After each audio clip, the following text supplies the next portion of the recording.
More now on our top story, and Israeli airstrikes on Gaza continued overnight, despite growing optimism that a peace deal could be reached soon. We've got some live pictures coming into us from the border, which shows there is smoke coming up from Gaza.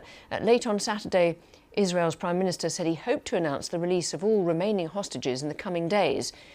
Negotiators are converging on Cairo ahead of talks tomorrow aimed at ending nearly 2 years of war. Well, Dr. James Smith is an emergency doctor who spent 2.5 months in Gaza last year. He's now a lecturer in humanitarian studies at UCL and is regularly in touch with medics in the territory. Thanks very much indeed for being with us. What's your impression of what's happening on the ground at the moment while there's this optimism towards possible peace deals? Well, as you've just reported, and as is always the case as negotiations get underway, Israel has intensified its violence throughout Gaza. We know that at least 70 Palestinians have been killed in the last 24 hours alone, most of them in Gaza City.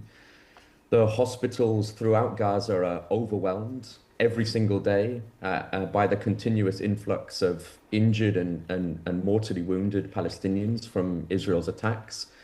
In the last week alone, Israel has continued to target our healthcare worker colleagues. Nurse Marwan Abdin was shot by an Israeli drone inside Nasser Hospital. MSF occupational therapist Omar Hayek killed while waiting for the bus to go to work. Nurse Tasneem Al-Hams kidnapped in Mawasi. The situation, as you describe, is as bad as it has been at the worst of the days over the course of the last 2 years. So tell me, how is it going to affect the distribution of aid, for example, if there is a withdrawal to an initial line by the Israeli forces? Is that going to complicate, or is that going to make it easier for you to get aid to the right places? Well, the short answer is, I mean, it is impossible, really, to navigate the distribution of humanitarian aid while the Israeli military remains in Gaza, while the Israeli military continues to occupy the Gaza Strip. So, of course, the withdrawal of Israeli troops and a complete cessation of Israel's attacks from air, sea, and the ground is absolutely necessary, such that there can be an upsurge in the delivery of humanitarian aid. Because one of the points that the peace plan sets out is to do with that, isn't it? The kind of distribution is supposed to be without interference, and it'll be conducted through the UN and its agencies and the Red Crescent and so on. How critical do you think it'll be to have the Rafah crossing reopening for that?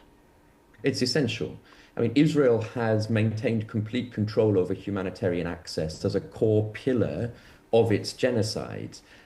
Israel can have no role in the coordination and distribution of humanitarian aid. This must be managed independently through well-established and trusted humanitarian organizations, which of course must be led by Palestinian humanitarian organizations and Palestinian civil society, which is best placed to respond to those needs. But I must be clear that what we need to really emphasize here is that the genocide needs to stop. That's not something that can be subject to negotiation. Many of the terms of this 20-point plan are simply legal and political responsibilities that are incumbent on all states and Israel as an occupying power.